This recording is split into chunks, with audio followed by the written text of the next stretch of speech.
¿Cómo están, amigos? Bienvenidos a Punto Final.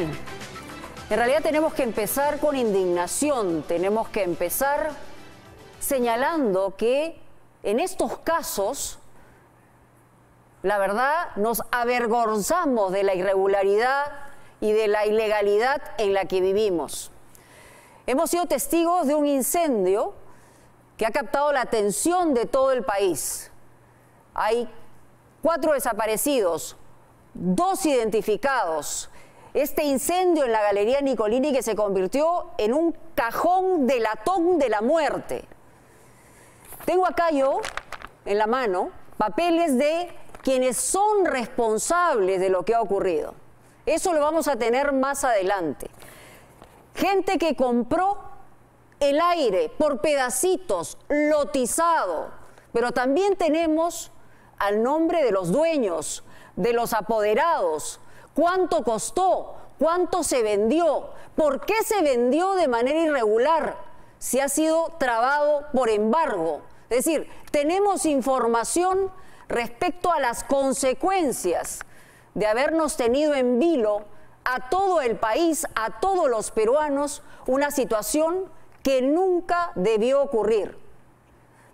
Hay muchos responsables, mucho más de lo que ustedes se imaginan. Se han estado barajando 1 o 2 nombres. No, señores, hay muchos más responsables.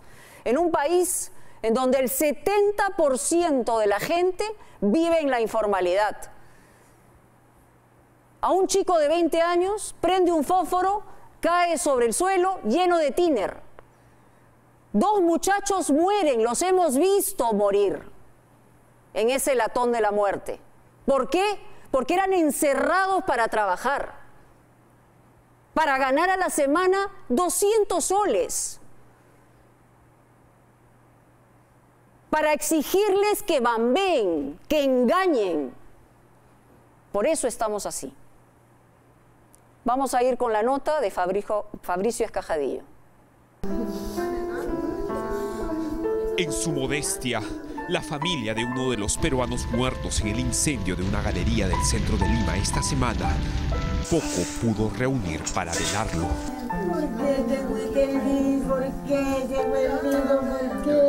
Lo poco que el muchacho pudo comprarse con el miserable sueldo que le pagaban por, al final, matarlo, una casaca de cuerina, un parlante portátil y 2 guantes de box casi nunca usados por un muchacho de 19 años, quien el día de su muerte se gastó la batería de su celular llamando a su madre para pedir ayuda y grabando sus últimos momentos, encerrado dentro de una cárcel de metal que pronto sería su tumba.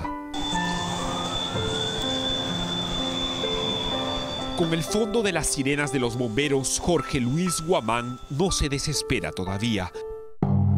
Es casi el mediodía del último jueves 22 de junio y este muchacho, junto a su compañero de labores, Cody Herrera Alaña, de 18 años, no imagina que pronto ambos estarán muertos. Ambos bromean. Quiero ver todo, pe mongol.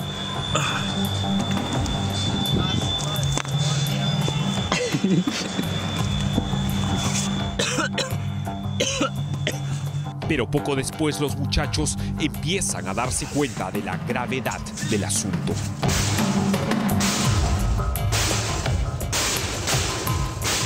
Por dentro, patadas desesperadas contra la puerta con candado externo y por fuera, la pesadilla grabada minuto a minuto.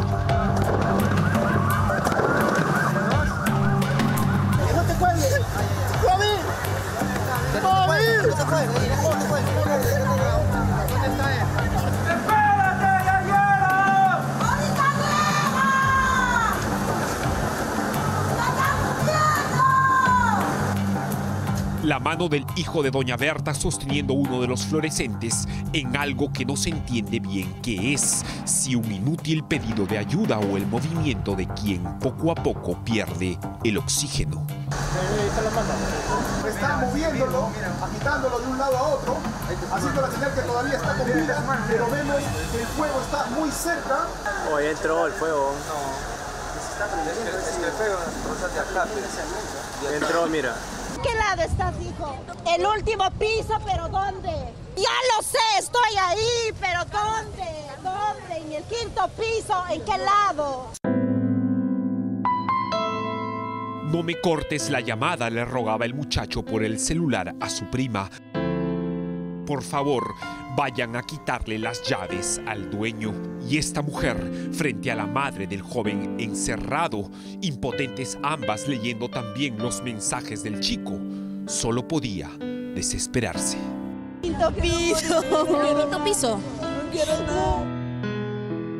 2:30 por ahí me había llamado a mí. Cuando yo le llamé, hijo, le digo, ¿y qué pasó? Dijo, no, mamá, no puedo salir, la puerta está con llave y el dueño no aparece para que abra la puerta. Pero, hijito, no te preocupes, mami, estamos acá nomás, estamos encerrados. Y escuchaba que gritaban y mi hijo tosía nada más. No sé qué me llamó el bombero, no sé qué me llamó señora, ya su celular, chico, se ha bajado la batería, creo que ya no contesta, me dijo nada más. No sabe si ha llegado a salir él. Ya no, él sigue ahí. Cuando las cajas llegan a esa caja metálica en el quinto piso de la Galería Nicolini, en la cuadra 4 del Jirón Guarochirí, aún la mano de uno de los chicos se agita ahí dentro. Doña Berta y su familia son testigos de todo, de cómo los bomberos que acudieron al lugar estiran escaleras y mangueras para tratar de hacer retroceder esas llamas, pero es imposible. Mira, ahí está tomando. Sigue con vida. Sigue viva.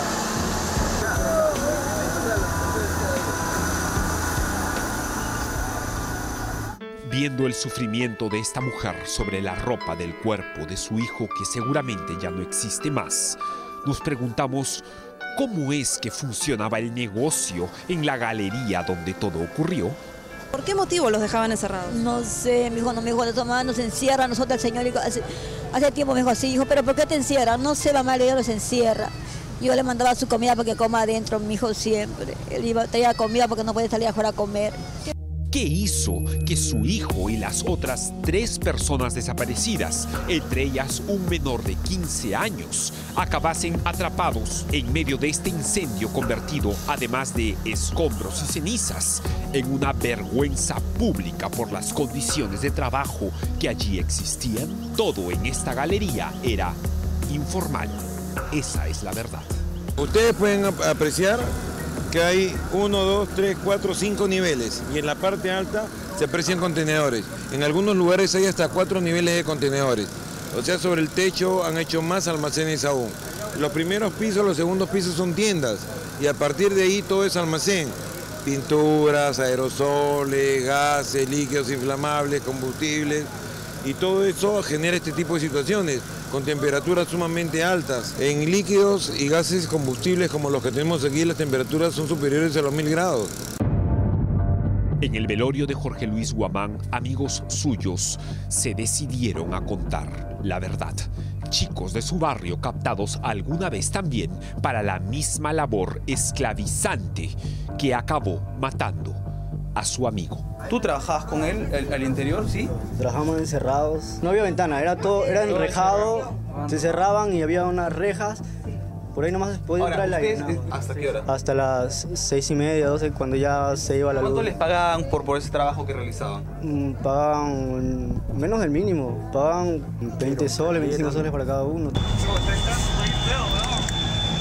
había ni espacio ni para que puedan ir al baño, tenían que orinar en botella, eso. Como venían en cajas todos esos fluorescentes y yo les ayudaba a sacar todos los fluorescentes así, y yo solo era el que limpiaba la marca, yo lo sacaba con lija, yo lo sacaba, ya ellos ya le ponían otra marca nueva. Okay. ¿Cuándo te pagaban por eso? A mí me pagaban 25 soles. ¿Tú también trabajas y qué edad tienes tú?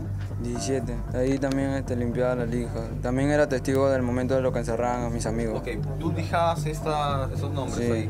Y ponía la marca Philips. ¿Qué marcas ponían, por ejemplo? Philips. Philips. Sí. ¿Y los que llegaban eran una marca china, distinta? Sí. Nosotros hacíamos grabados de otra marca. Y ¿qué productos eran? ¿Fluorescentes? Era fluorescente. O sea, fluorescentes importados le ponían el nombre de otra marca. Otra marca y y por eso era prácticamente ilegal, ¿no? Cuando llegan los fiscalizadores de la municipalidad, ¿qué hacían ustedes, por ejemplo? ¿Qué le decían que hagan? Los dueños venían y nos sacaban al toque y cerraban su tienda. Y ahí nosotros afuera nomás nos quedamos hasta que se vayan ellos. ¿No sabe? Y de ahí entramos. ¿Ninguno de ustedes sabe cómo se llaman los empleadores que les decían hacer trabajo? Yo solo sé su nombre, nomás sabemos, pero no su apellido. Tengo 3 nombres, pero solo tengo nombres. Julio, Vilma y Johnny. ¿No conocí sus apellidos? Los apellidos no, pero sí puedo identificarlos y me muestran Una de fotos. estas personas es quien se roba a las personas que estaban al interior del container. Sí, sabían que estaban encerrados y nos encerraron todo el día. Encerrados de 8 de la mañana a 8 de la noche, con apenas media hora al mediodía para almorzar, por 25 miserables soles y encima para delinquir, falsificando un producto que sería vendido como original. ¿Y quiénes serán esos dueños? Una pareja de esposos comerciantes ferreteros, para ser exactos, compraron a la empresa JEPG SAC, dueña de los altos del predio, un pedazo de ese 5º piso que ahora ha sido pasto de las llamas. Sus nombres son José Martín Fabián y Rocío Paola de Paz Paucar. La pareja, que según fuentes del interior del local, también estaría encargada de emplear a chiquillos menores de edad para las labores que ocurrían en ese local hoy estragado por las llamas.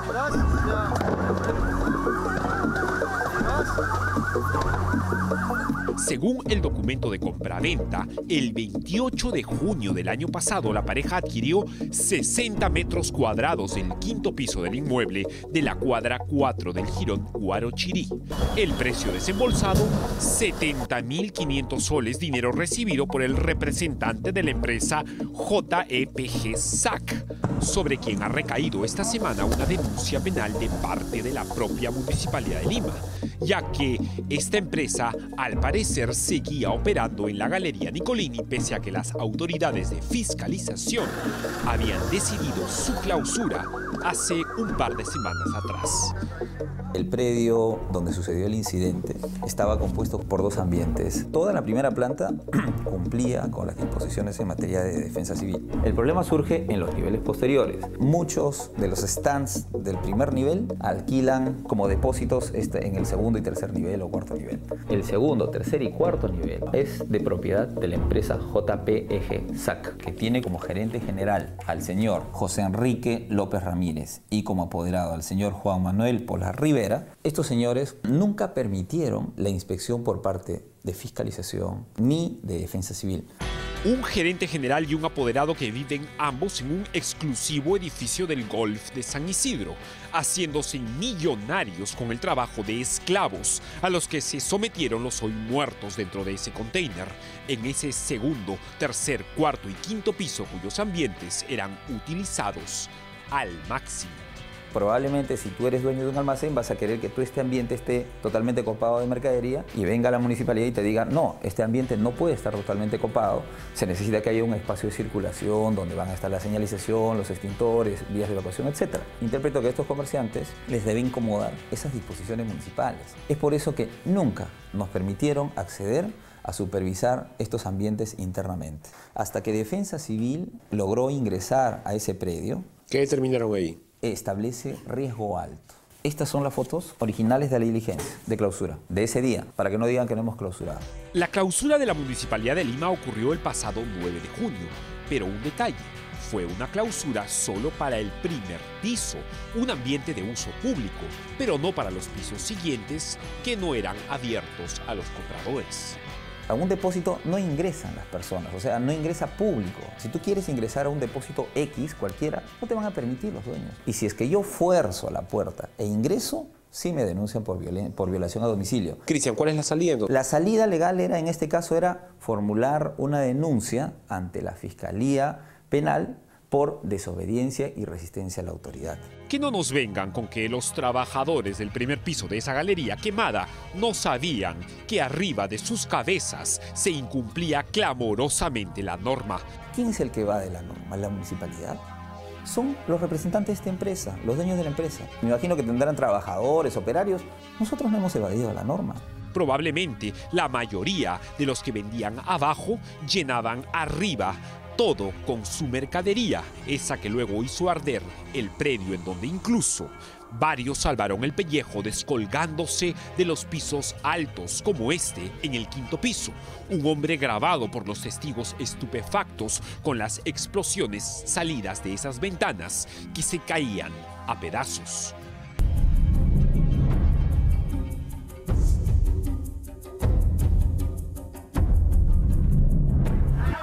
Un hombre que tuvo que tirarse desde lo alto y quebrarse un tobillo antes de morir quemado.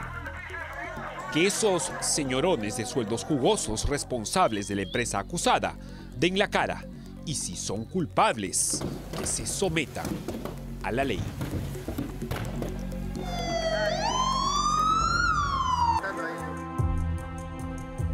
Bueno, en realidad este infierno lo hemos visto todos, pero aquí no acaba la cosa.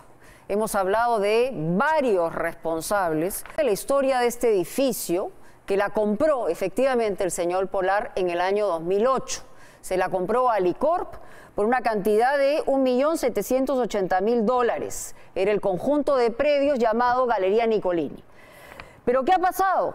En el año 2016, porque ahí Fabricio Escajadillo nos hablaba de uno de los compradores en los aires de ese 5º piso, que debe tener pues una exigencia y un protocolo para la venta de la propiedad. Bueno, resulta, en el año 2016 fue embargado, y fue embargado por más de 200.000 soles. ¿Por qué?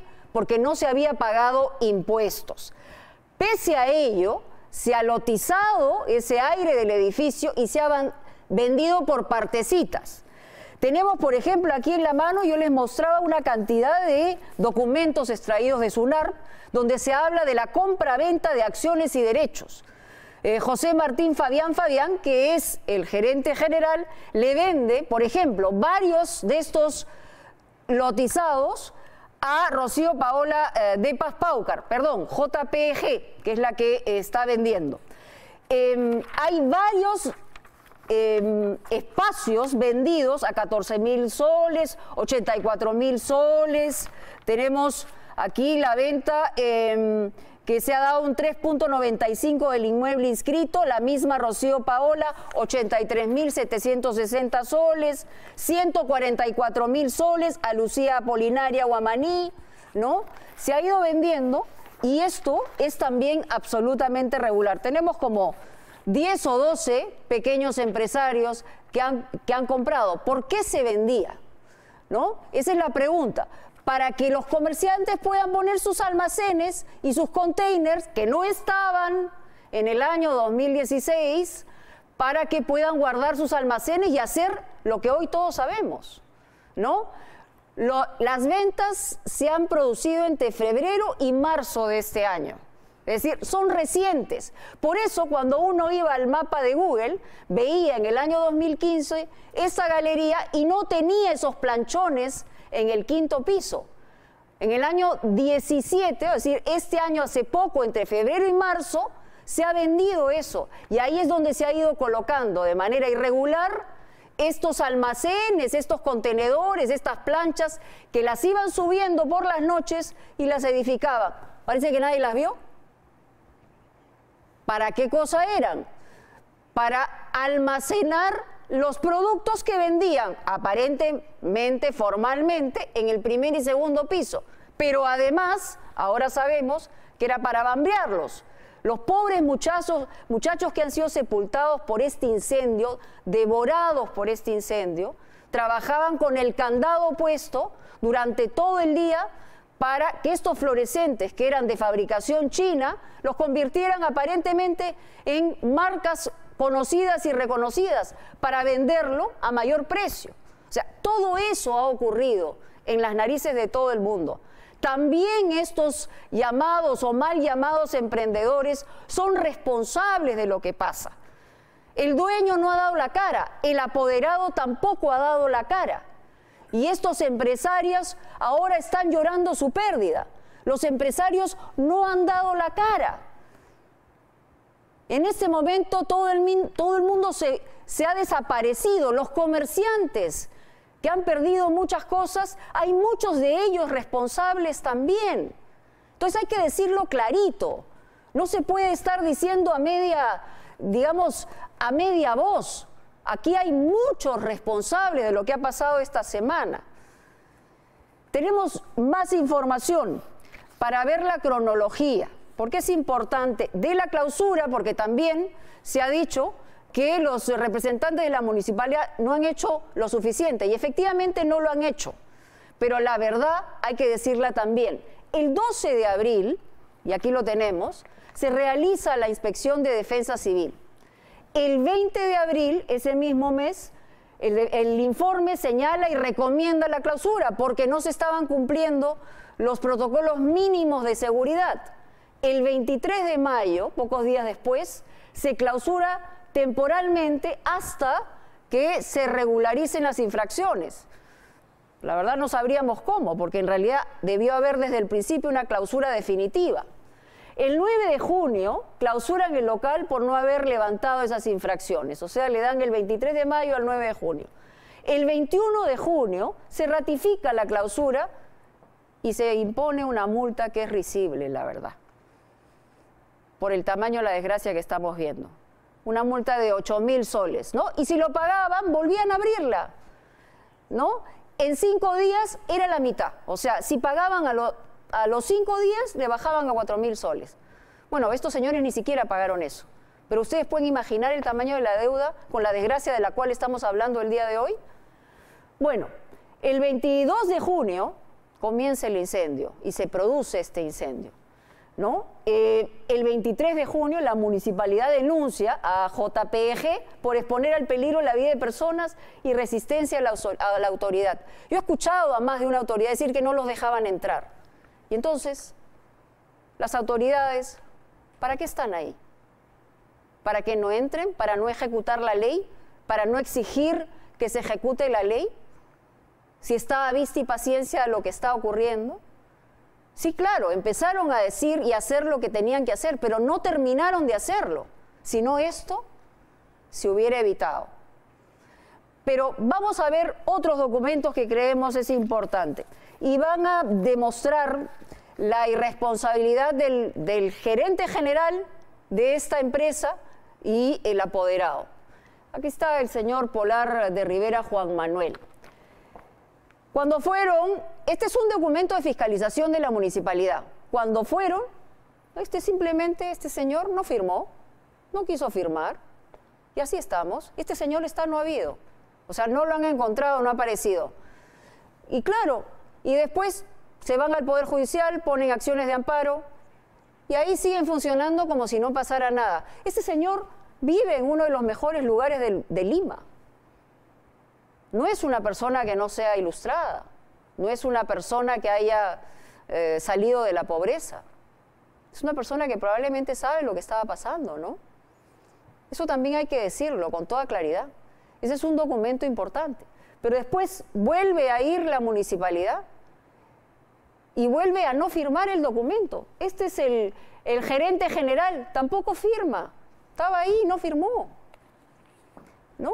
Ni siquiera se ha identificado este señor, ¿no? O sea, no hay una indiferencia, no hay respeto a la autoridad, no pasa nada.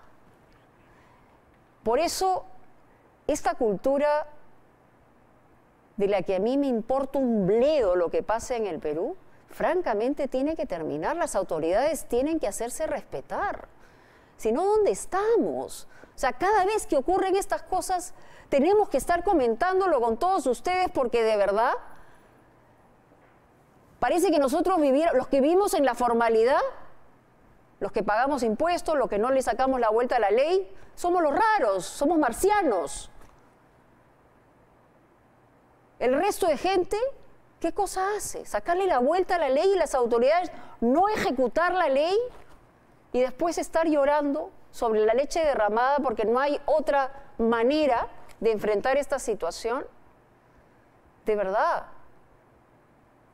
hay que tomarlo en cuenta, hay que pensarlo. Cuando a mí me decían en el Twitter, decían, pero esto pasa cada rato, encierran a la gente, incluso al personal doméstico. Yo digo, si lo vemos, No podemos ser cómplices de esto y no denunciarlo. Si pasa en otras galerías, tenemos que denunciarlo. La etapa de la esclavitud ya pasó. O sea, queremos ir a la OCDE mientras no arreglamos estructuralmente el país. Por Dios. Pero tenemos más información que hemos preparado para ustedes y tiene que ver con la cantidad de incendios que se han producido en este mes, solamente en este mes. Y nos podemos preguntar, estamos hablando de grandes incendios. Este último de la Galería Nicolini ha sido grado 5, uno de los peores, ¿no? 90 heridos, aparentemente 4 desaparecidos, aunque solamente se han identificado a 2, 300 bomberos, en fin, cantidad de metros cúbicos de agua, todo eso. El 12 de junio en La Cochera, ustedes recuerdan este incendio también en el cercado de Lima.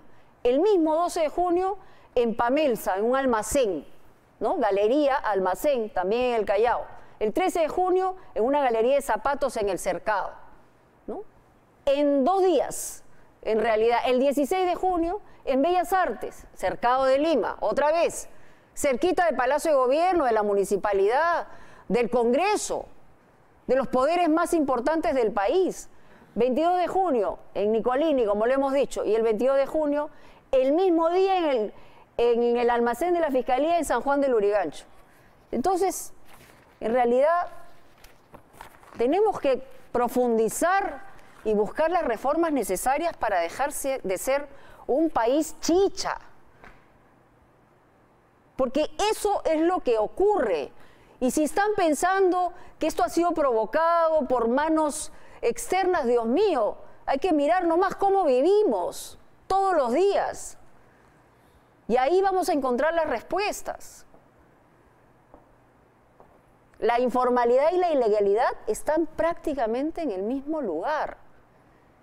Y la pobreza no es una justificación, de ninguna manera. A propósito de informalidad, otra muestra, señores. Vamos a presentar un informe de Roberto Ramírez, que está vinculado a un policía en actividad. Este policía, en sus ratos libres, hacía colectivo pirata. Tuvo un accidente, mató a una persona, a un muchacho. Le habían decomisado el brevete antes de este accidente, pero él siguió manejando. Y ahora, como en todo, a llorar a la playa. Así estamos. Vamos con este reportaje.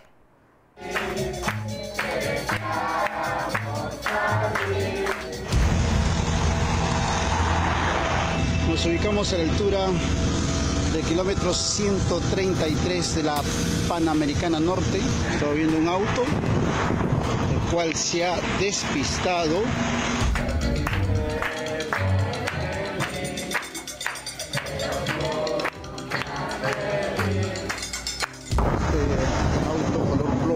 Al parecer particular, se encuentra aquí despistado al lado norte de esta Panamericana.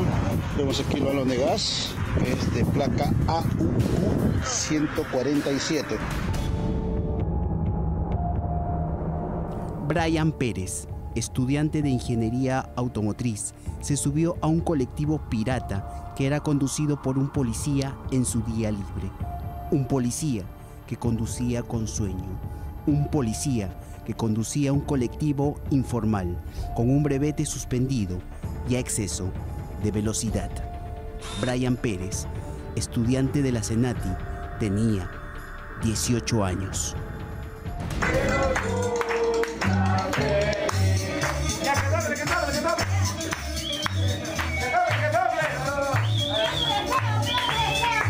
Vemos aquí que ha dado varias vueltas de campana. La vestimenta que presenta es de Senati. Es un estudiante de Senati. En esta terrible historia hay un juez que dejó libre al policía que hacía el colectivo sin brevete. Un policía que, cuenta el padre de la víctima, lanzó una sonrisa cachosa el día que el juez lo liberó. Dependerá ya del señor fiscal si nos han sorprendido. En esta historia también hay fiscales que omiten información y que prefieren el silencio. Pero un momentito, por favor, si me hacemos con el fondo aquí frente, pero voy a confirmar, por favor. Por favor, señor. Residencia de la baja su cámara, por favor. Saca la mano. Señor, baje su cámara, por favor, ya afuera, en la calle. Doctor. ¡Justicia! ¡Brian! ¡Justicia! ¡Brian! ¡Justicia!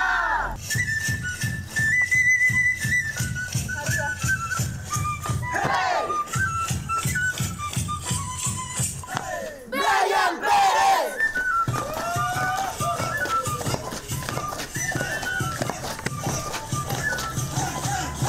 ¡Corazón!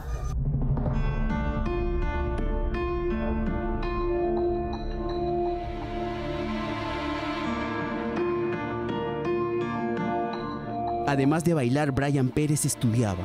Aquel viernes 16 de junio tenía clases muy temprano. Desde Aucayama un auto lo llevó hasta Huaral y de Huaral otro colectivo lo trasladó hasta este paradero, en donde iba a tomar un bus que lamentablemente lo dejó. Eran las 6 de la mañana. El ómnibus lo dejó, entonces por eso, para no llegar tarde a su clase de estudio, de repente dijo, no, yo voy en ómnibus, en ómnibus voy a demorar, mejor voy con auto. Entonces apareció el conductor de un colectivo informal que le ofreció llevarlo por 5 soles. 5 soles hasta Huacho. Brian Pérez y 2 compañeros más subieron a este auto color plata del año 2017. El conductor pirata era nada menos que el suboficial Juan Roberto Ramos Moya. Entonces ahí es donde sube el auto de los policías. Lo indignante es que 15 días antes, solo 15 días antes del accidente, este mismo policía, Juan Ramos Moya, ya había sido intervenido en un operativo de la Sutran. El señor policía está recibiendo y firmando su papeleta, ¿no? El 29 de mayo, y acá está la papeleta que se le impuso. Ese señor en el momento del accidente no tenía brevete de ningún tipo. Esta es la foto del día de la intervención. Al lado está su auto. La placa es AUQ 147. 15 días después, vemos el auto destrozado. La placa del auto es la misma.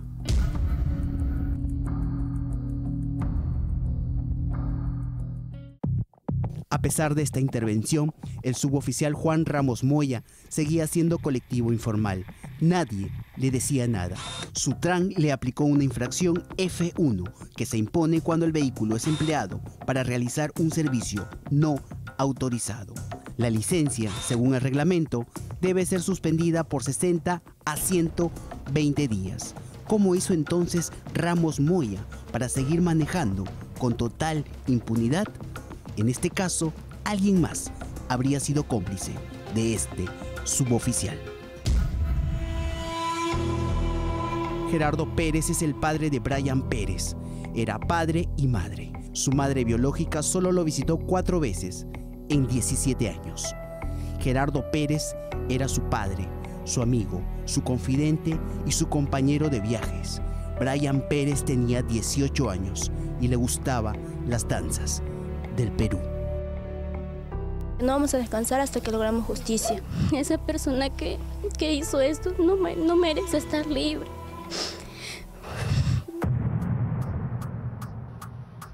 El viernes 16 de junio, el día del accidente, uno de los compañeros de Brian Pérez, identificado como Ángel Alex Melgarejo Solórzano, señaló que Ramos Moya cabeceaba mientras conducía.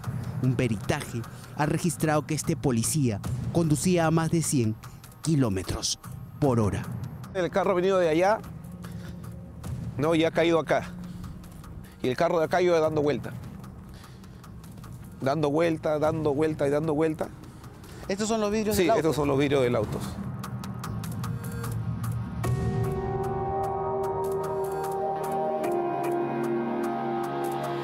El policía estaba en flagrante delito. Con brevete militar no está autorizado a ser colectivo, y mucho menos colectivo pirata. Estas son partes del vidrio, son partes del vidrio del carro. Sin embargo, el señor dice que ha venido a menos de 100 kilómetros, son parte del carro que está botado esto también. Juan Ramos Moya, fue detenido.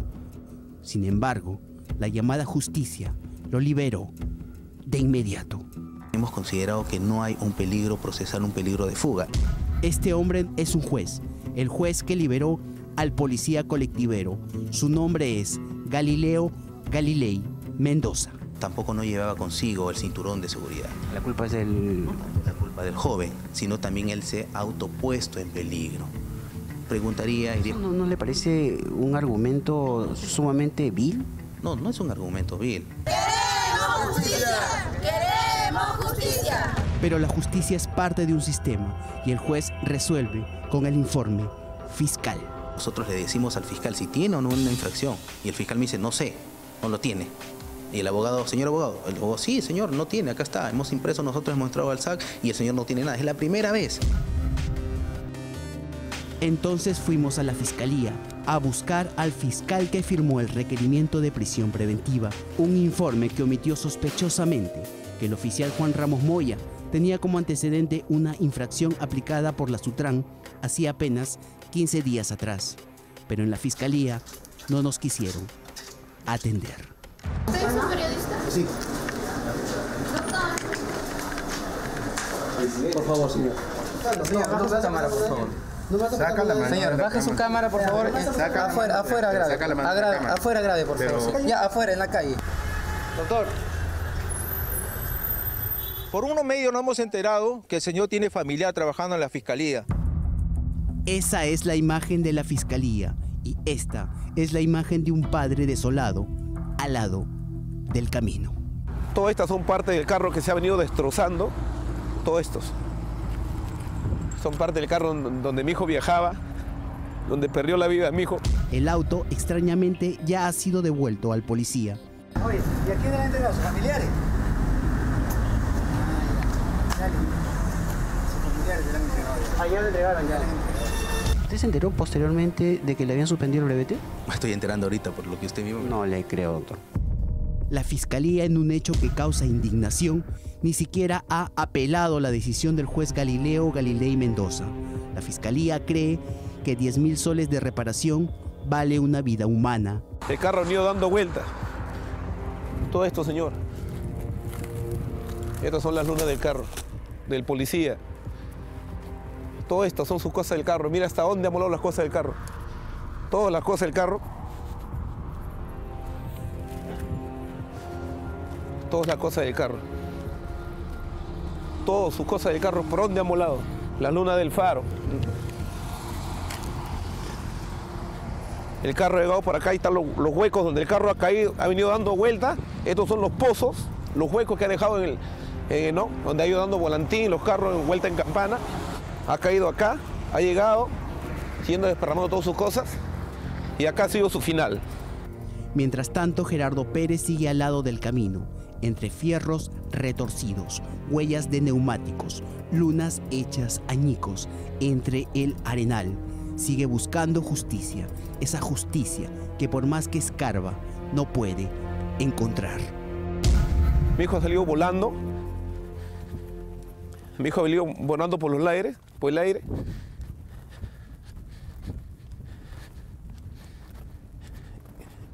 Y su cuerpo ha caído acá en estas piedras que yo lo marqué. Acá quedó su cuerpo. Y todo este terrón duro, si usted lo siente acá, toda esta tierra dura, ahí está el color de la sangre, amigo. Acá cayó mi hijo.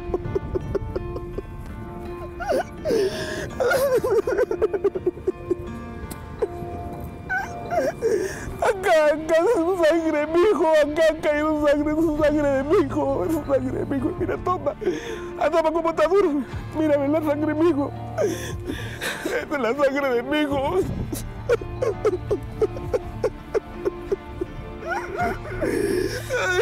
Y así no me quieren escuchar. No quieren que esto de mi hijo se haga justicia. Es la sangre de mi hijo. Acá cayó mi hijo.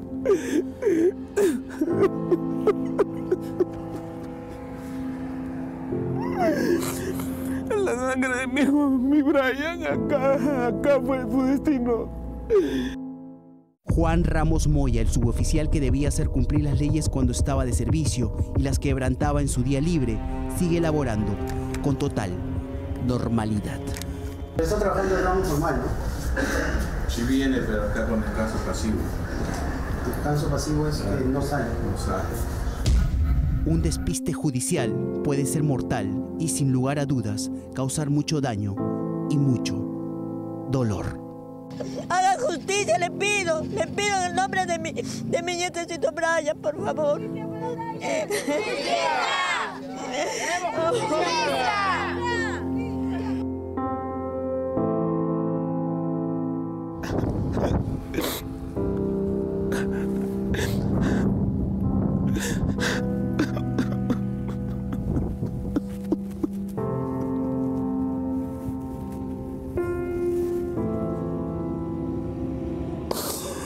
Ay, Brian,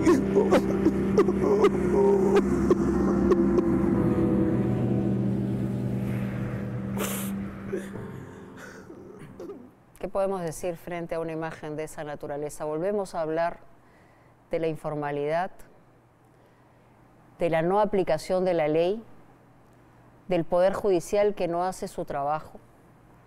Estamos con Fernando Zavala, presidente del Consejo de Ministros, ministro de Economía, ahora juramentado el fin de semana, y no puedo empezar, ministro, sin transmitirle esta indignación que tenemos todos. O sea, es decir, el tema del incendio, lo que ha pasado, los responsables, los empresarios, o sea, ¿hasta cuándo? Es inaceptable, inexplicable realmente que en un Perú que queremos avanzar puedan estar pasando estas situaciones. Pero pasa todos los días, o sea, cuando hay una tragedia explota. No hay respeto a las regulaciones, no hay respeto a la autoridad. Aquí hemos visto, ni siquiera les llamaría empresarios que tienen esclavos. Eso realmente tiene que cambiar. Y eso tiene un nombre que tiene que ver con informalidad. Por eso el presidente Kuczynski siempre habla, hay que reducir la informalidad y hay que hacer cumplir las regulaciones. Mucho de lo que hemos hecho tiene que ver justamente con mejorar las regulaciones, simplificarlas, porque al final del día también lo que está acá atrás es corrupción. Entonces es a veces el funcionario que va y quiere hacer la fiscalización, dice, oye, mejor no, entonces sale y alguien le paga, etc. Entonces, hay que cambiar actitud. Pero que una autoridad diga, no puedo ejecutar la ley, eso me parece inverosímil, o sea, algo que es inaceptable. Y acá hay un trabajo de todos, porque también Fiscalía, también Poder Judicial. Ahora, vamos a hacer las investigaciones y aquí va a caer todo el peso de la ley a los responsables. Esto no puede volver a pasar. Vamos a los temas, digamos, económicos. Hoy día he leído que estamos en una virtual recesión económica. Hace, como 10 años que no escuchaba esa palabra en el Perú. Y la verdad que es grave. ¿Estamos? No es una recesión, lo que leíamos ahora es la percepción de recesión. Pero dijeron virtual recesión. ¿Qué significa eso? Que estamos creciendo por debajo de lo que crecíamos en años anteriores, pero seguimos creciendo. Eso es una parte positiva. Lo que también es cierto es que... Creció 2%. La parte que nos queda como reto es que no podemos quedarnos con un 2%. Un 2% es un crecimiento mediocre. ¿Cómo retomamos el rumbo? Porque lo hemos perdido el rumbo. Y además, hay varias cosas. Primero hay que ver de dónde venimos, ¿no? Tenemos 3 años y medio que la inversión privada no crece. Es un tema importante porque la economía se mueve con inversión privada. Llegó el presidente Kuczynski, economista, más 3 economistas más un gabinete que le llamaron de lujo. Y hasta ahora, naranja guando. Y te cuento, Mónica, hemos tenido 2 eventos inesperados. Uno, el caso de corrupción más grande de Latinoamérica que ha afectado a 12 países, que realmente paralizó mucha inversión pública, funcionarios públicos que no toman decisión, y tienes también el niño costero que nos ha costado. Pero más allá de la Bajato y más allá del niño, la proyección se ha ido, ha disminuido. Y es ahí donde nosotros decimos, oye, tenemos que hacer acciones adicionales para que esto funcione. Lo que yo quiero hacer, y lo hemos venido trabajando, y algunas cosas continuaré porque aún, digamos, ya se habían armado, tiene que haber, uno, inversión pública. Tenemos que llegar a crecer inversión pública en 12 dígitos.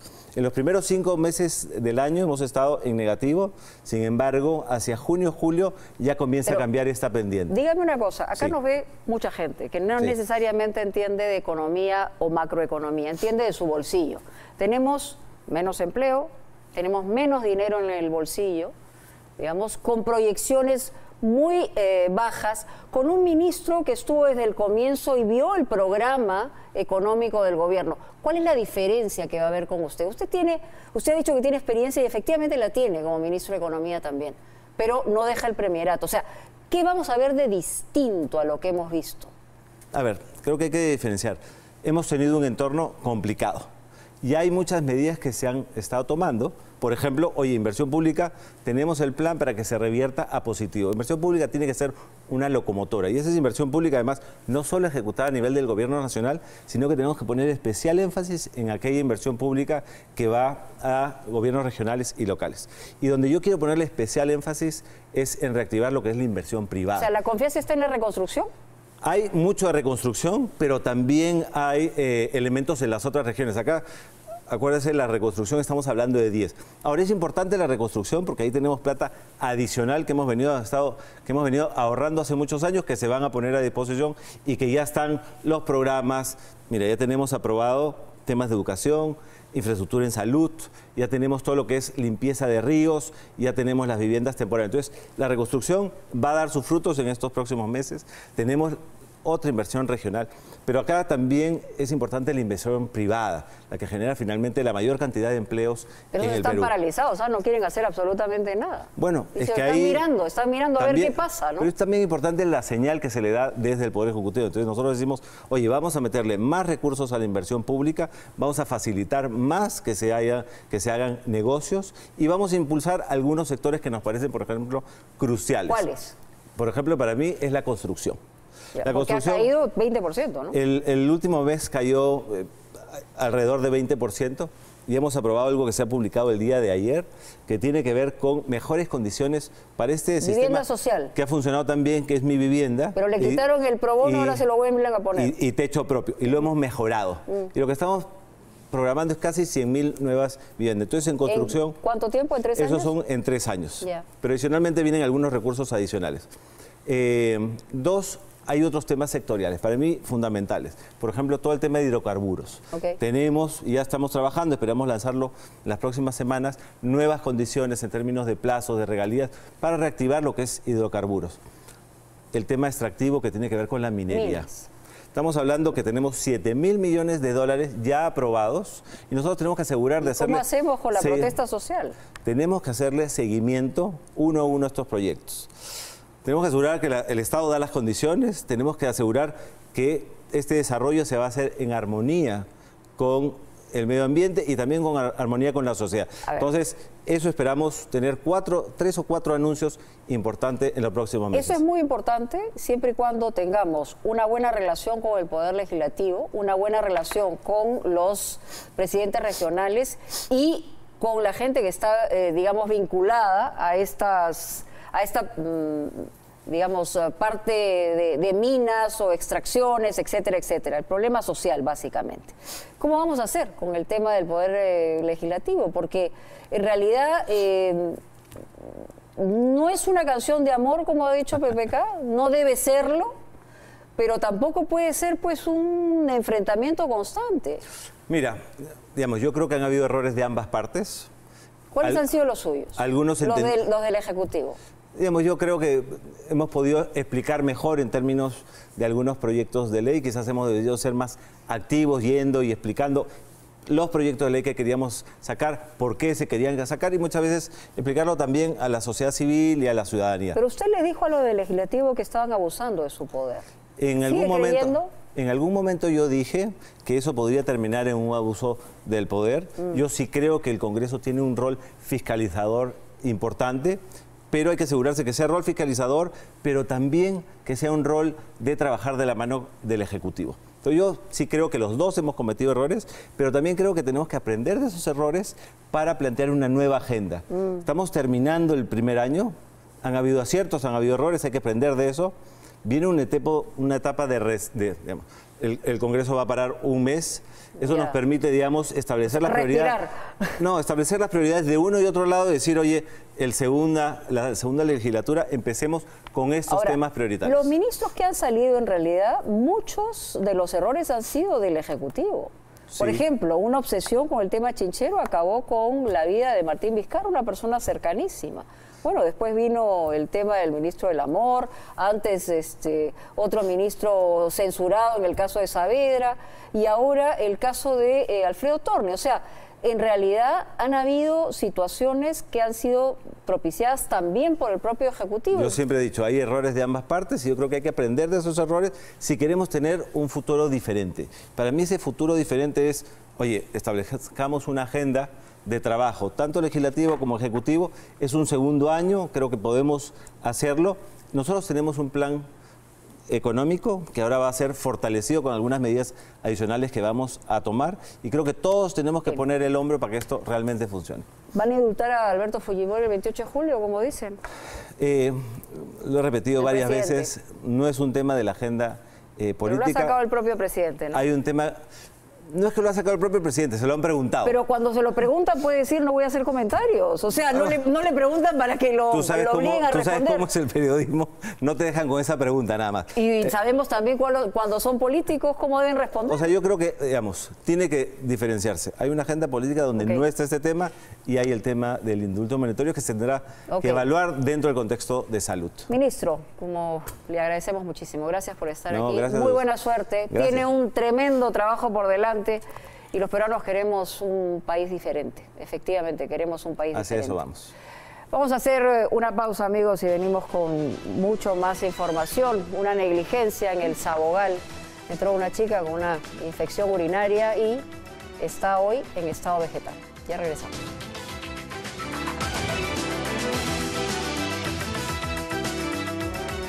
Bueno, vamos a contarles la historia de Samantha. Hoy tiene 26 años, ingresó al Sabogal, al Callao, que depende de salud, en el año 2009, con una infección urinaria, que es sumamente común en cualquier mujer, las mujeres lo sabemos. Pero resulta que por una mala intervención quedó en estado vegetal. Se ha condenado al médico por mala praxis, por 3 años, pero la señora... La madre lo que está buscando en este momento es una indemnización de salud, porque la vida, evidentemente, tanto de Samantha como de toda la familia, nunca más será igual. Salud se niega a ir a un arbitraje, pero Jorge Det nos va a contar toda la historia.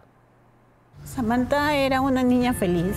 Aquí, por la puesta de Sammy por hablar de un chico. Hoy prometimos no hablar de nada. Me gustaba mucho sonreír. Yo tengo una... Ella soñaba con ser periodista. Abajo. El dedito, Samantha, el dedito. Este video es del 2008 y ella es Samantha. Es grabada por una de sus amigas sin imaginar que este sería el último registro en donde la pequeña de entonces 17 años juega y sonríe. Es así como Samantha ingresa al hospital. No puede ser, licenciada, no puede ser que de repente por su apuro usted haga y lo coloque eso como sea, ¿no? Eso no se desenrosca así nomás. Parece increíble que solo semanas después Samantha haya terminado así, conectada a un balón de oxígeno para poder vivir. Samita, ¿te ríes, hija? ¿Te ríes a mí? ¿Sí? Postrada en una cama del Hospital Sabogal del Callao, al que entró en busca de alivio a unos repentinos dolores, pero que, a causa de una aparente negligencia, nunca más volvió a salir. Mi hija entró a ese hospital caminando. por una supuesta infección urinaria, como me dijo el médico. A ella me la dejaron en estado vegetal a los 17 años. ¿Qué ocurrió dentro del hospital Alberto Sabogal? ¿Cómo es que esta joven terminó en estado vegetal de por vida? ¿Qué pasó? El 31 de diciembre del 2008. Es así como yo la llevo a emergencia de Sabogal, porque ella se sentía mal. Ese día, el día de Año Nuevo, inició el drama de Samantha. El doctor Serpa Talavera la recibió en triaje y él le diagnosticó a mi hija sin haberle indicado ningún examen que ella estaba con una infección urinaria, cosa que al final en todos los exámenes que le hicieron a Samantha no aparece ninguna infección.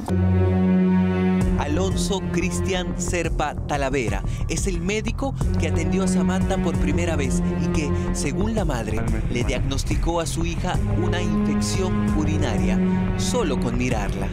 Dice también que luego la mandó a casa con unas pastillitas para el dolor. Ella tomó sus medicamentos, lo que le habían indicado lo que le había indicado el médico, pero el día domingo 4 de enero ya del 2009 mi hija estaba mal, o sea, todos esos días la había pasado mal. ¿Qué le decía a ella?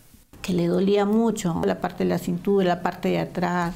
¿Por los riñones? Sí, por los riñones. Las pastillas para el dolor no hacían efecto. Los malestares continuaban, así que 3 días después, Rosa volvió a llevar a su hija al Sabogal. Samantha se queda internada en emergencia de Sabogal a las 6 de la tarde, más o menos. Yo estando ahí, mi hija empieza a convulsionar. ¿Convulsionar de qué forma? ¿Como si es que tuviese un ataque de epilepsia, algo así? Algo así. Le llevan a mi hija a trauma shock y a las 8:30 más o menos sale el doctor Valdivia y me dice de que iban a hacer todo lo posible por salvarle la vida a mi hija porque estaba al borde de una infección generalizada, que ella era una paciente joven y que no se nos puede ir, me dijo. El diagnóstico fue aterrador.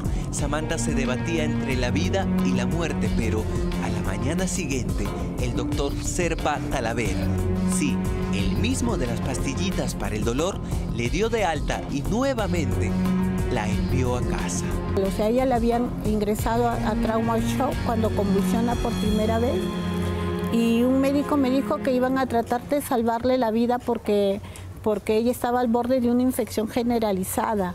Y aún así, al día siguiente, este médico Serpa Talavera le dio de alta a mi hija. Esto en el derecho lo llamamos inejecución de obligaciones. Ellos están obligados a hacer todos los procedimientos que sean necesarios e importantes para cubrir las necesidades que tenía esta persona. ¿Y eso no se hizo? Y no se hizo. En varias oportunidades le dieron de alta, le hicieron salir del hospital, suponiendo que estaba mejor la persona, regresaba por los mismos cuadros, con los mismos problemas, vómitos, infección urinaria recurrente, y no le daban la asistencia que tenía. Samantha, como era de esperarse, no mejoró y tuvo su tercer ingreso al hospital. Esta vez, nunca volvió a salir. Mi hija convulsionó 2 veces más, así de fuerte. La última convulsión la hizo como a las 5:30 de la madrugada ya del 11 de enero y mi hija deja de respirar. Mi hija hizo un paro cardiorrespiratorio. Prácticamente vi morir a mi hija delante de mí. Así mi hija ya estaba después del paro. Fue entubada y llevada a cuidados intermedios. La habitación de Samantha, porque en realidad era más pequeñita, estaba así toda feíta. Entonces, Hace 8 años que Rosa no escucha la voz de su hija. Esta mujer entró en depresión y durante años tuvo que tomar antidepresivos para seguir en pie. Abandonó su trabajo para prácticamente vivir en el hospital al cuidado de Samantha. ¿Qué está haciendo ahí, señora? Controlando su saturación, cómo está ella de oxígeno. Cuando está ahí, está bien. 98, esta es su saturación y este es su... Usted ha tenido que aprender hasta de enfermería, señora. Todo. ¿A quién responsabiliza usted del estado en el que se encuentra ahora su hija? Este doctor Serpa Talavera. El mismo que fue condenado y obligado a pagar una mísera reparación civil de 8.000 soles por el delito contra la vida, el cuerpo y la salud en agravio de Samantha. Pero, ¿en qué momento Sabogal asume su responsabilidad? Al parecer aquí, alguien intenta pasar desapercibido. Hasta el día de hoy yo no sé qué fue lo que le ocurrió, por qué mi hija convulsionaba. Hasta el día de hoy Sabogal no me ha dicho qué fue lo que mi hija tenía en ese momento. Lamentablemente ese es otro déficit en el sistema de salud. A la gente no le explica qué le pasa. Entonces simplemente, bueno, pasó y no te dan más explicación. Este es un documento en el que el propio Sabogal, luego de una auditoría, reconoce, entre otras cosas gravísimas, que Samantha no fue evaluada correctamente, no fue monitoreada y su tratamiento fue inapropiado. La doctora Terrazas me dijo que Sabogal no era responsable de lo que le había pasado a mi hija, que no tenía ninguna responsabilidad con ella, a pesar de que todo sucedió dentro de este hospital. O sea, mi hija ingresó a este hospital caminando. Ella queda en estado vegetal dentro de este hospital. El médico trabaja en el ámbito de una institución, alguien es su empleador. O sea, nosotros no podemos pretender, por ejemplo, si que vamos a un restaurante que nos venden mala comida, nos malogra el estómago y decirle al responsable es el cocinero. Rosa asegura además que le han dicho que no hay presupuesto para darle una cama, un colchón y un par de equipos para que Samantha pueda regresar a casa, en donde todo está listo para su llegada. Señora, este es el pequeño espacio para Samantha. Sí, este es el espacio que estoy acondicionando para que Samantha llegue. Sí. Usted mismo ha hecho las paredes, usted ha hecho el piso. Sí, con la ayuda de mi hermano y mi hijo hemos hecho esto que es de drywall, ya que Sabogal no tiene presupuesto. Falta poner su puerta y su luna. Tiene que ser plegable, porque Samantha cada 3 o 4 meses se le va a tener que cambiar el tubo de la tráqueo. Y usted ya le tiene todo pensado, señor. Su máquina acá al costado para que usted pueda trabajar, su Samantha al costado para que la pueda atender. Pues. Sí. Solo falta que Sabogal le dé los instrumentos. Claro. Pero mientras yo siga viviendo prácticamente en el hospital, no va a poder. No voy a poder, o sea, quiero que entienda que no solamente le desgraciaron la vida a mi hija, sino que a toda la familia. Solo en pañales, Samantha gasta más de 500 soles mensuales. Estas son boletas de pañales, de lo que se compra para Samantha. Infinidad de boletas para pañales, señor. Y eso no es nada, porque hay pues en todos estos años, pues... Mire, incluso vemos que en algunas boletas dicen 36 soles, cada 35, paquete. 35... 38, y tiene un montón de estas, señora. Acá 108 soles. 72. Solo en pañales, señora. Sí. Y me dice que esto no es nada. O sea, No, eso no es nada. Durante estos 8 años, pues... ha gastado muchísimo dinero. Junto a su abogado, Rosa ha iniciado una lucha para que su hija sea indemnizada. No estamos pidiendo que la señora le regale ningún dinero, estamos pidiendo simplemente que haga justicia y que sea un tercero el que delimite quién tiene la razón. Y ese tercero es el árbitro. Y entonces estamos pidiendo que acepten el arbitraje, que además se va a hacer en una institución no privada, sino en el Centro de Conciliación y Arbitraje de la Superintendencia Nacional de Salud. ¿Qué situación hubiese salvado a Samantha de estar en el estado en el que está ahora? ¿Qué no se hizo y qué se pudo hacer? Si tan solo le hubieran puesto el oxígeno, amiga, el oxígeno que necesitaban, pues Samantha no estaría como está hoy. Si tan solo me hubiesen escuchado. Les pedí, les rogué que le pongan oxígeno. No tengo otra opción, tengo que ser fuerte porque mis hijos me necesitan. Aparentemente estoy bien, pero no es así. A veces quisiera que todo esto acabe de una vez, quisiera despertar y que nada de esto que está pasando sea cierto. En medio de esta entrevista, Rosa se derrumba. Dice que no soporta tener un día más a su hija dentro de este hospital, en donde al parecer las negligencias continúan, pues según dice, una enfermera olvidó durante horas, luego de sacarle sangre, un guante amarrado al brazo de su hija. Ese es el brazo de Samantha. Sí. O sea, le dejaron un guante amarrado toda la madrugada. O sea, la marca de esto la tuvo por meses, porque esto parecía como si hubiese sido en alto relieve. Claro. O sea, podríamos decir también que la gente muere más dentro del hospital que fuera del hospital. Muchas personas contraen enfermedades en los hospitales. Ahí tenemos casos notorios, por ejemplo, 10 niños que se mueren en Loreto producto de una infección intrahospitalaria. O sea, los hospitales son un riesgo para la gente. O sea, por eso es que la gente lo que tiene que procurar es estar el menos tiempo posible en un hospital. O sea, ya no es bueno quedarse en un hospital, hay que salir del hospital. Samantha se ha convertido en señorita postrada en una cama. Después de 8 años, por ocasiones, sonríe. Rosa se pregunta 1000 veces si su hija sabe que la mujer que lucha a su lado es su mamá. Mientras Esalud se niega a ir a un arbitraje, esta mujer continúa al pie de la cama de un hospital, tratando año tras año de hacer que Samantha sea feliz.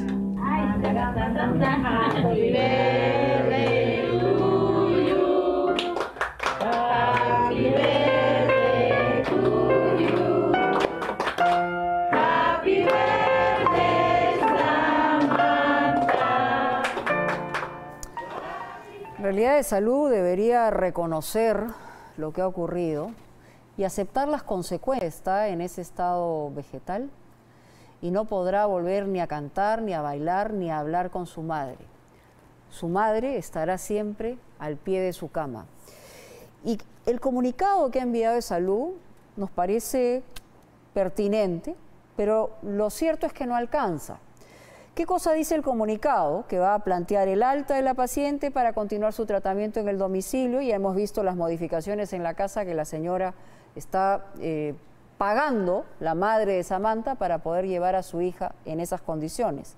Cuando se produzca el alta, dice el comunicado, va a contar con el apoyo de los servicios de atención a domicilio.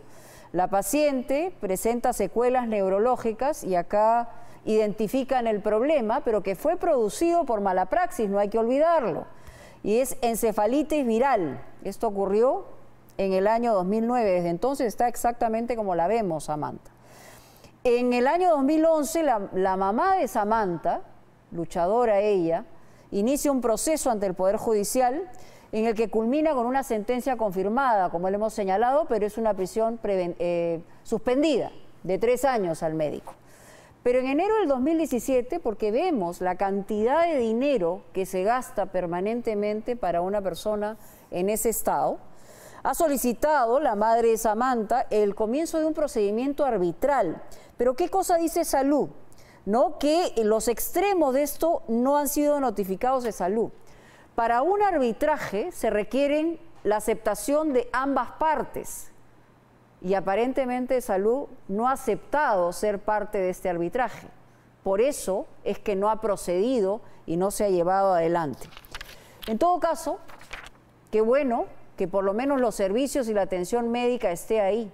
Pero lo cierto es que habría que aceptar la consecuencia de un mal acto, de una mala práctica médica que ha llevado a esta familia a la situación en la que se encuentra. Pero vamos a regresar en Punto Final con la historia de Beto Villar y vamos a hablar de una tremenda jueza. Así como hemos visto la informalidad en el caso de los incendios, personas atrapadas, cerradas con candado, hemos hablado de todo eso, también vemos feminicidios y vemos a quien encarna la autoridad liberar a violadores. Y estamos hablando de una jueza. Vamos a regresar con esa historia luego de la pausa. Nuestro compañero Beto Villar nos trae una historia de una tremenda jueza.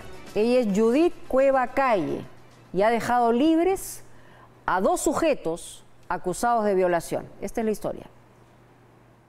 Se metió por el corral, ha hecho un hueco en el cuarto de mi hija. Entraba y ahí la forzaba a mi hija a tener relaciones. ¿Él construyó este hueco? Sí, estaba más hondo. Y él se metía así, por debajo, y salía así metiendo sus piernas. le tapaba la boca y agarraba, le metía para acá, para el cuarto, y aquí ya estaba con ella. Acá está tu hermano el violador, mira, ahí está tu hermano el violador. Ahí está tu hermano el violador, ahí está tu hermano. Por eso te quedas callada, porque sabes lo que cometió tu hermano.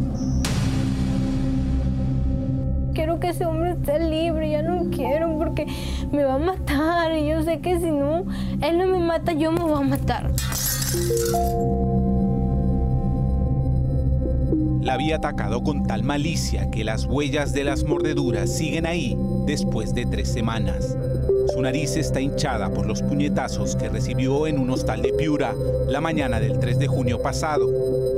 El autor de tan despreciable agresión es Miguel Ángel Córdoba Saavedra, un hombre que la habría violado pero que fue dejado en libertad con comparecencia restringida por la jueza Judith Cueva Calle, a pesar de que existían todas las pruebas que lo incriminaban. Hace menos de un año, esta misma magistrada absolvió junto a otros 2 jueces a un hombre que aceptó haber violado a una menor de edad con retardo mental en un caserío piurano. Pero a ese caso volveremos más adelante. La primera menor vive en un asentamiento humano de Piura, en una casa ubicada frente a la del presunto violador. Él, como lo cuenta doña Socorro, empezaría a abusar de su hija luego de que éste le ofreciera la computadora de su casa para hacer sus tareas. El primer abuso ocurrió allí en agosto del 2014. Eso el hombre llega y me agarra acá con una cúter, con un cuchillo, y me dice, vas a hacer lo que yo te diga, párate, me dice. Córdoba Saavedra, casado, 39 años y padre de 2 hijos, se había quedado solo con la menor y había subido el volumen de la radio para no despertar sospechas. Grité, suéltame, señora Gaby, y nadie me hacía caso, no había nadie. Y porque no me callaba y seguía gritando, me jaloneó de los pelos, me llevaba así de las mechas y me llevaba a su cuarto. Y no le cuentes a nadie, porque si tú cuentas algo, lo mismo que te estoy haciendo a ti, le voy a hacer a tu hermanita.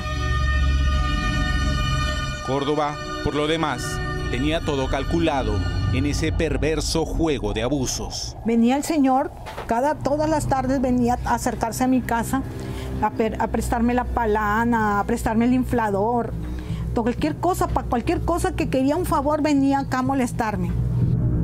Lo hacía para cerciorarse de que la joven, que por entonces tenía 14 años, no le hubiese contado nada a sus padres. En secreto, sin embargo, el sujeto desarrollaría una enferma obsesión por la menor, forzándola a ir a su casa, donde la violaría y golpearía 3 veces más. Y no solo eso, lo que oiremos a continuación es una llamada que revela cómo parecía no sentir culpa por su víctima. Sí, buenos días. Oye, disculpa lo que pasó ayer, todo mal bien para mí, disculpa, no. Solamente llamó para saludarte y saber cómo estás, espero que bien. Te vi salir temprano, Sabrina, hermosa como siempre. Cuídate, ¿ya? El agresor incluso obligó bajo amenazas a la adolescente a enviarle mensajes de texto amorosos a su celular.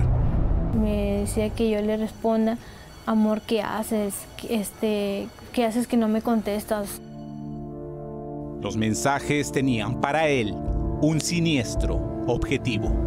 Sabía que mi hija en cualquier momento iba a hablar y lo iba a denunciar.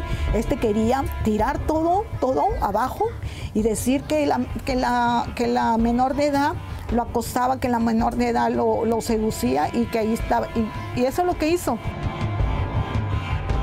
El acoso llegó a su pico cuando el hombre cavó este hueco para ingresar directamente al cuarto de la menor cuando su madre no estaba.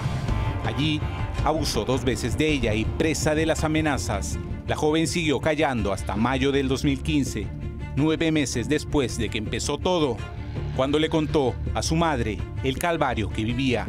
La denuncia fue hecha ante la Fiscalía de Piura, que, a pesar de contar con la declaración de la víctima y las pruebas que usted ha visto, decidió archivar su caso en abril de este año. Córdoba Saavedra, como lo planeó, dijo que la menor se había enamorado de él y que estuvo con ella con su consentimiento. A pesar de todo eso que él ha dicho, que es cómo se metía por el corral y cómo se metía como perro acá en mi casa, porque hicieron la constatación, el fiscal con policías vinieron a hacer la constatación. A pesar de todo eso, el hombre sigue suelto. El abogado César Palomino apeló la decisión fiscal y el caso fue reabierto. Sin embargo, poco le importó aquello al presunto agresor, quien el 3 de junio, y aunque tenía prohibido acercarse a la joven, la llevó amenazándola con una pistola al hostal Aires del Colca. Allí, en la habitación 210, desataría su lado más criminal. Entré y me saca de su mochila un folder manila y me saca una hoja. Me dice, firma. Yo le digo, ¿qué es eso? Es tu sentencia de muerte, y se comienza a reír. Esto quiere decir que tú ahorita estás conmigo por tu propia voluntad. Que la denuncia que hizo tu mamá es mentira, me dijo. Cuando la menor se negó a hacerlo, Córdoba Saavedra la lanzó contra el espejo del cuarto y le volvió a exigir que firmara. Una nueva negativa encendió su locura.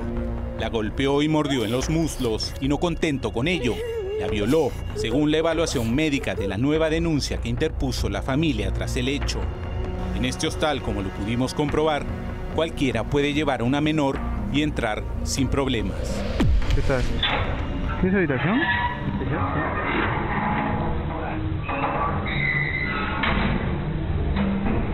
¿Cuánto está la habitación, amigo? 25. Si yo trajera una chiquilla normal, yo me registro. Ella pasa normal.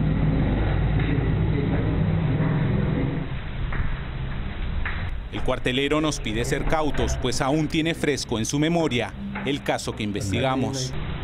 No, siempre tuvo un roche, una chibola. Ya la habían denunciado por eso. Un paquete escrito, ya le han dado un orden de alejamiento a la chica y eso fue seguido, como venía. Allá que ha venido con ella, acá. Ya venido, porque lo han descubierto y le han puesto la denuncia.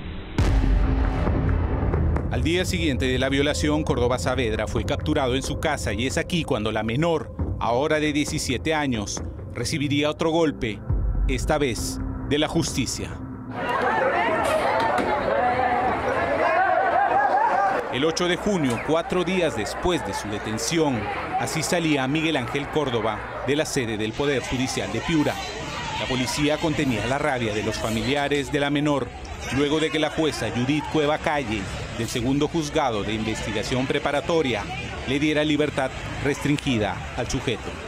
¿Cómo no podemos hablar de obstaculización y peligro de fuga si este señor, estando procesado, ha cometido este nuevo hecho y con secuestro y con arma de fuego y desobediencia y resistencia a la autoridad, la jueza ha dispuesto mandarlo en libertad? Córdoba en su declaración dijo no reconocer el delito, alegando que tenía una relación extramatrimonial con la menor. Dijo también que ella lo acusó porque habría sentido celos de su esposa, una explicación burda, dados los antecedentes en su contra, y que él jamás dio como defensa para la primera denuncia. Disculpa, ¿el señor Miguel Ángel se encuentra? ¿A qué hora lo puedo ubicar? La jueza dijo que el acusado había probado tener arraigo familiar en el hogar, pero nos bastó cruzar una pista de tierra para llegar a su casa y allí no nos dieron razón de él. ¿Dónde está su hermano que ha sido acusado? Quien sí salió, pero para grabarnos sin decirnos nada, fue su hermana. ¿Usted sabía que esta jueza le dio libertad a su hermano, pese a que existían todas las pruebas de que él ha violado a un adolescente? Pero este no es el único clavo que la jueza Judith Cueva Calle carga en casos de violación de menores. Aquí fue donde este violador violó a mi hija. Neri Juárez recuerda exactamente dónde halló a su hija al caer la noche del 8 de octubre del 2013. Como la otra historia, ella también vive a escasos metros del hombre que violó a la mayor de sus 4 hijos. La víctima había cumplido 14 años y tiene retardo mental moderado. El abusador, sorprendentemente, es tío de la agraviada y por entonces tenía 43 años. Yo la encontré llorando. Bueno, ella me dijo que nomás su tío la había estado tocando sus partes, la había estado besando. Pero en el momento de los hechos que la policía fue a su casa, ya no lo encontró, de inmediato se dio la fuga. 1 año y 3 meses estuvo Nima prófugo hasta que la policía lo detuvo. En su contra tenían la orden de captura, una evaluación de la menor que confirmaba no solo que había sido violada, sino que además presentaba una discapacidad, y una declaración que en boca de su esposa lo sorprenderá. Él aceptaba haber estado con ella. Aceptaba estado con ella, pero no que ha sido una violación. O sea, ¿qué entonces si no ha sido una violación, qué ha sido, señora? Es un consentimiento con la chica. Nima usó esta argucia para intentar menguar su delito por tratarse de una joven de 14 años. Sin embargo, pasó 9 meses en prisión preventiva y luego, sorprendentemente, un grupo de 3 magistrados, entre los que se encontraba la jueza Judith Cueva Calle, absolvió al sujeto del delito de violación de menor en incapacidad de resistir. Ya han pasado muchos años y todavía sigue este problema, pero mi papá ya rectificó su error, ya lo reconoció, ya estuvo encarcelado. Hoy, los casos de las 2 menores que se han visto afectadas por las decisiones de la jueza Judith Cueva Calle han sido reanudados gracias a apelaciones de la defensa de las agraviadas. En el caso de Córdoba Saavedra, un nuevo juzgado deberá revisar la decisión de la magistrada, mientras que en el último caso se ha ordenado un nuevo juicio en contra de Nima Rosas. Llamamos a la jueza para que nos ayude a entender sus cuestionadas resoluciones, pero ella desistió de una entrevista ante cámaras. Solamente señala que son una mordedura en la entrepierna. Y también deben corroborar que incluso en este proceso hay mensajes de WhatsApp, hay llamadas, donde se evidencia que ellos habrían tenido una relación sentimental consentida. Para esta jueza, sin embargo, la voz de la aún menor parece no importarle. Que él esté casado, tenga hijos y trabajo, lo eximiría de convertirse en un prófugo que evada, como hemos visto, a la justicia. No pasa nada con la justicia, todo el mundo está comprado aquí. Yo no quiero vivir, yo quiero acabar con esto. ¿Ya?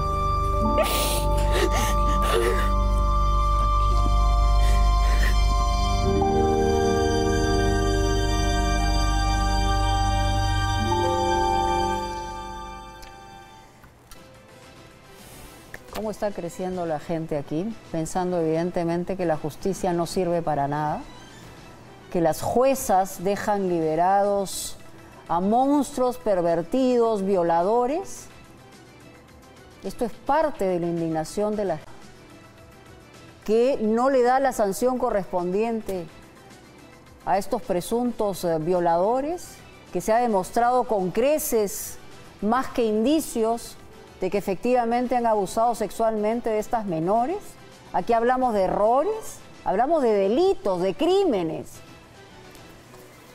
Y hablando de eso, vamos a regresar con una nota que tiene que ver una guerra entre Sedapal y grandes empresas. Ustedes saben que a usted, a mí y a todos nos llega puntualito el recibo para pagar el agua que consumimos. Bueno, resulta que hay grandes empresas que tienen recibo de 100.000, 200.000 soles que no pagan. ¿Y por qué no pagan? Porque tienen corona. Se lo vamos a contar luego de la pausa. Beatriz Jiménez nos va a contar esta historia de guerra que hay entre Sedapal y grandes empresas. Bueno, ¿qué es lo que ocurre? Bueno, no pagan el agua que consumen y estamos hablando de recibos gigantescos. Lo que habíamos dicho a usted y a mí, nos cobran puntualito, pero ¿por qué estas empresas tienen corona? Vamos a verlo. 46.000 soles, 65.000 soles, pero además 8 recibos impagos que suman 193.000. 169.000 soles, 181.000 soles. Estas son las facturas del agua que no pagan 20 de las más grandes industrias de este país. Estas son las facturas que han declarado la guerra entre Sedapal y la Sociedad Nacional de Industrias. Sedapal no puede exhibir ninguna legislación que le permita hacer el cobro. Está exhibiendo de manera completamente sorprendente algunos conceptos que por supuesto nosotros estamos rechazando por la vía judicial. Y no se hace lo que dice Sedapal, se hace lo que dicen las autoridades. Por responsabilidad social empresarial, paguen lo que se debe en el término del recurso agua. Por responsabilidad social y empresarial, sean solidarios con la gente que no tiene agua, porque si ustedes pagaran lo que podrían pagar, nosotros podríamos dar el mejor servicio a los ciudadanos. Desde 2010, 20 empresas han evadido el pago a Sedapal por la vía judicial, a través de recursos de amparo que llevaron hasta el Tribunal Constitucional. El Tribunal Constitucional les dio la razón, argumentando errores de forma de la ley. Estas son las empresas que, según Sedapal, más adeudan. Gloria, Papelera Trupal, también del Grupo Gloria, Industria Papelera Atlas, Compañía Cervecera Ambev Perú, es decir, Bacus, y las principales empresas textiles de este país. ¿Cuántos habitantes podrían vivir del agua que usa Gloria sin pagar? Todo el distrito de Comas. Por primera vez en la historia, Sedapal envió en marzo facturas por el servicio de monitoreo y gestión del agua a las industrias que se nutren de pozos. ¿Cómo lograron algunas industrias no recibir durante años las facturas de Sedapal? Hay toda una nebulosa legal en este tema que ha llevado a que muchas de estas industrias y muchos de estos comercios utilicen ese recurso que nos pertenece a todos los peruanos, en este caso a todos los limeños, y que no han ido pagando lo que deberían de pagar. El Grupo Gloria es el que más agua de pozo consume. Desde 2010, Gloria y Trupal, su papelera, han evadido el pago a Sedapal de 30 millones de soles por la vía judicial. Todas las empresas que han logrado no pagar gracias a medidas legales han generado más que una nebulosa, un agujero negro en las cuentas de Sedapal. Sabemos cuánto es el consumo, sabemos de la pérdida también cuantiosa. Se estima que son 130 millones de soles de pérdida en forma anual desde el año 2009. Entonces estamos hablando de más de 1.000 millones de soles que ha perdido Sedapal. Estas empresas que se niegan a pagar la factura a Sedapal se nutren de agua de pozo. Pagan a la Autoridad Nacional del Agua el agua más barata de Lima, 14 centavos el metro cúbico. Un usuario doméstico, seguramente usted, lo paga a un sol 20. Todas las empresas que represento yo, las empresas de la Sociedad Nacional de Industrias, a las cuales también estoy relacionado, pagamos religiosamente nuestra retribución económica a la Autoridad Nacional del Agua. Sedapal no tiene en este momento ningún mandato legal que le permita hacer cobranzas por el uso de las aguas subterráneas. La industria textil genera más de 500.000 puestos de trabajo en el Perú y sin agua no podemos trabajar y Sedapal no nos puede dar agua porque no tiene la capacidad. Eso nos ha obligado a generar nuestro recurso, pero pagarle hasta el último centavo a la Autoridad Nacional del Agua por cada metro cúbico que consumimos. Bacus envió un comunicado en el que, al igual que Gloria en las empresas textiles, aseguró que cumplen con pagar a la Autoridad Nacional del Agua. En algún momento fue el Tribunal Constitucional el que puso freno a Sedapal. Ahora lo venimos discutiendo con el Tribunal Fiscal. ¿Quién es el que paga pato en todo esto? La empresa Sedapal y a través de Sedapal el ciudadano. Para solucionar esta costosa nebulosa legal, en 2015 el Congreso aprobó un decreto legislativo, esta vez sin errores en el procedimiento, que faculta a Sedapal al cobro de la tarifa. Lamentablemente, este decreto recién se está aplicando. Ha sido emitido en el agosto de 2015 y recién en marzo de este año, 2017, casi 18 meses después, recién se comenzó a emitir la facturación y los recibos. Y a pesar de que han estado sin pagar desde el año 2009, aún siguen reclamando y otras empresas sencillamente se zurran en esta directiva, en esta ley. Bacus, en un comunicado, es la única empresa que ha dicho a Latina que va a pagar los recibos girados por Sedapal. El resto de las empresas entrevistadas se siguen negando. El motivo: la nueva ley dice que la Superintendencia Nacional de Servicios de Saneamiento, SUNAS, deberá fijar la tarifa y todavía no lo ha hecho. Esperamos que en las próximas semanas y no meses pudiéramos tener con la SUNAS ya una tarifa que permita esclarecer todo este tema y que la nebulosa se vuelva claridad. Pero esta ley tampoco ha aclarado la nebulosa, porque las empresas ya han recurrido al Tribunal Fiscal. La guerra no anuncia tregua, amparada en leyes con defectos de forma y demoras en su aplicación, mientras el caño del acuífero de Lima sigue peligrosamente abierto.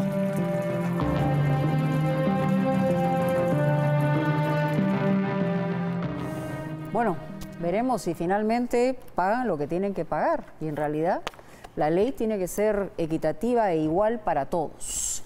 Vamos a regresar con dos temas. Uno, más imágenes de estos contenedores mortales de las galerías Nicolini. Y también con los dueños de estos contenedores tenemos los nombres, donde finalmente dejaron encerrados al menos a 2 jóvenes que están desaparecidos y evidentemente nadie cree que estén con vida. Eso sería ridículo pensarlo a estas alturas. Y vamos a regresar también con una buena noticia, finalmente, después de todas las malas noticias, ¿no? Nuestro amigo, el del troncomóvil, el del carro de madera, Bienvenido Ortega, ya está en Tumbes y mañana pasa al Ecuador rumbo a Estados Unidos para regalarle el sueño de su hija.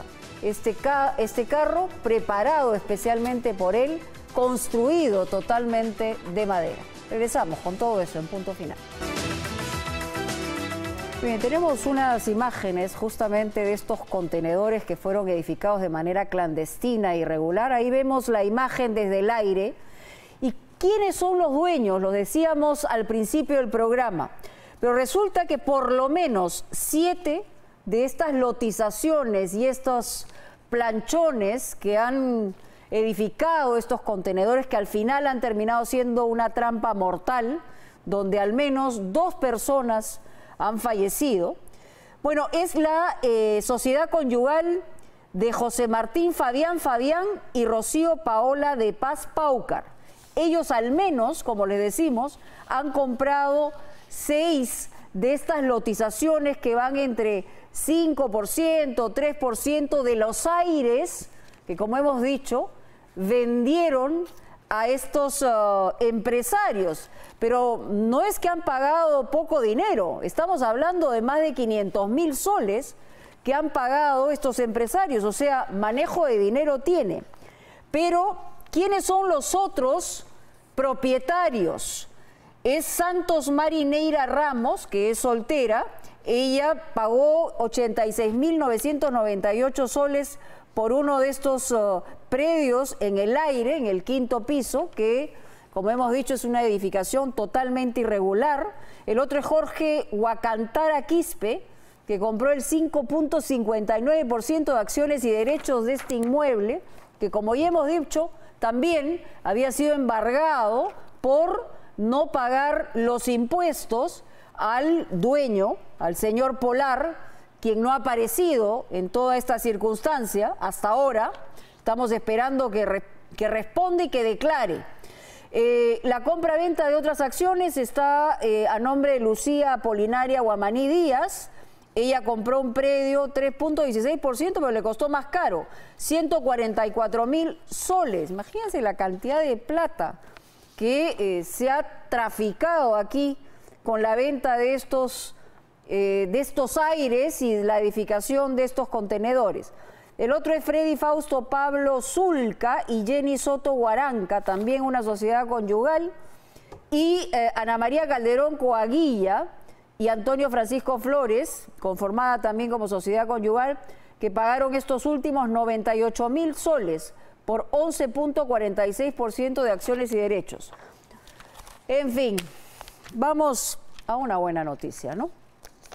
Bienvenido Ortega, que lo tuvimos la semana pasada, partió el miércoles rumbo a Estados Unidos para entregarle el sueño a su hija de sus 15 años, que es este carro de madera.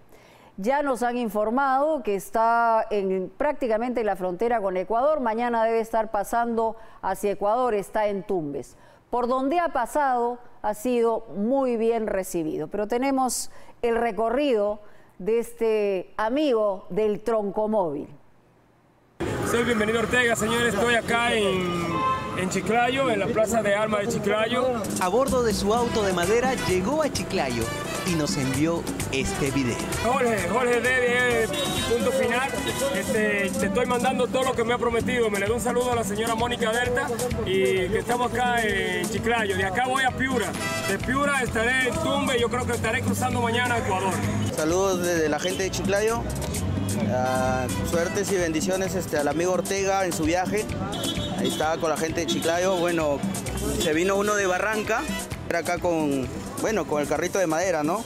Que llega a Estados Unidos porque llega. El troncomóvil, el famoso troncomóvil. La historia que contamos el último domingo en Punto Final ha conmovido a todo el país. Bienvenido Ortega salió rumbo a los Estados Unidos conduciendo su auto de madera el miércoles por la mañana. Pasó por Casma, Chimbote, Trujillo, Chiclayo, Piura, Tumbes y probablemente ahora mismo ya haya cruzado la frontera de Ecuador. En cada rincón de nuestro país la gente ya lo esperaba. Ha sido bautizado en Chimbote como el troncomóvil. El troncomóvil. ¿Y tú has sido? Claro, en Lima lo han bautizado como el auto fantástico. La Red Mike la han bautizado como el troncomóvil. Ahora, Paiján, ¿cómo lo bautizan? Paiján te bautizó a ti como Yepeto. Como Yepeto. Yepeto, creador de Pinocho. Ya. Pero tú eres Yepeto creador, Yepeto peruano, creador de este auto de madera. Ya está bien. A su parada en Chimbote, el propio alcalde lo declaró ciudadano ilustre, pues dicen que es un ejemplo de lo que un padre puede hacer por amor a sus hijos, y le dieron la medalla que lleva en el pecho. La Asociación Moto Ayuda Internacional le ha dado hospedaje y alimentación en cada una de sus paradas y lo escoltará hasta Colombia. ¿Qué va, mi mamá? Madera, pura madera. Esta historia inició con una futura quinceañera que desde los Estados Unidos le pidió a papá un auto de madera. Aún faltan muchos kilómetros, pero a esta aventura ya se han sumado todos los peruanos, que lo ayudarán a cumplir su promesa. Bye Perú, bye Internacional, gracias.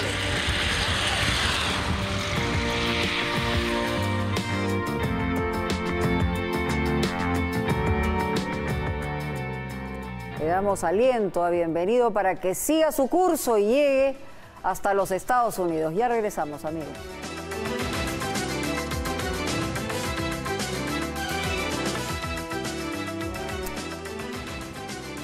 Muy bien, amigos, muchísimas gracias por estar con nosotros. Nos reencontramos el próximo domingo aquí en Punto Final. Hasta entonces, chao.